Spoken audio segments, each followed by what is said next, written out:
Ahoj, vítam vás pri mojom krátkom videu, v ktorom si ukážeme, ako byť úspešný pri krátkodobých vychádzkach. Je takmer polovica marca, dnes sa nám urobilo krásne počasie, voda má 8 stupňov, tak verím, že nejaká akcia ma čaká. Som Milo Spišák a som členom týmu Sportkar.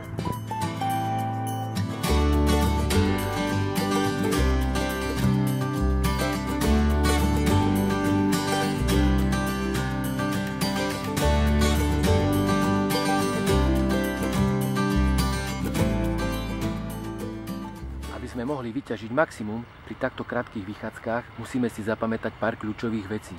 Jedno z nich je výber lovného miesta a lokalizácia rýb. V takto chladnej a studenej vode ryba už toľko nemigruje za potravou a nie je tak aktívna. Preto výber lovného miesta nám zaručí, ako budeme úspešní na konci vychádzky.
V situáciách ako je táto, kedy lovím na odhod a chytám na malé plávajúce nástrahy, používam moju obľúbenú helikopterovú montáž, ktorej zostrojenie je veľmi jednoduché, skladá sa z olova, šnúrky diver, použil som práve šnúrku diver, nepoužívam olovenku.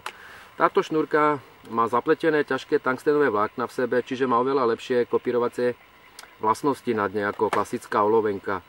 Tieto gumové vecičky, je to zostava na výrobu helikopterových montáží, helikopterový obratlík a táto najdôležitejšia časť sa skladá z čodrík monofilu. Je to vlastne tuhý pamäťový vlasec, ktorý sa dá takto krásne tvarovať medzi prstami.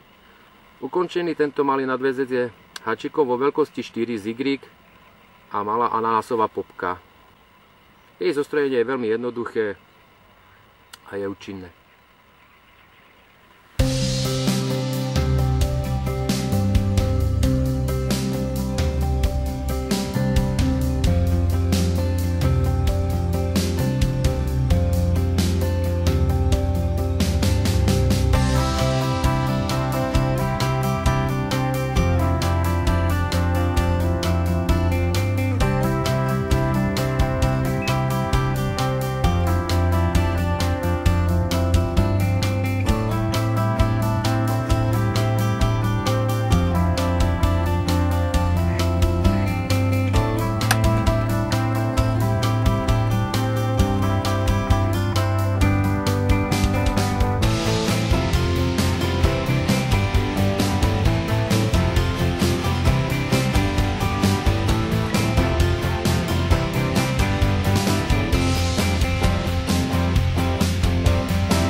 tak povediac v hodine 12. mi prišiel tento kapor. pretože za chvíľku končí doba lovu, ja už mám všetko zbalené. Nádherné ukončenie dnešnej vychádzky. Helikopterová montáž. Ale ananásová popka.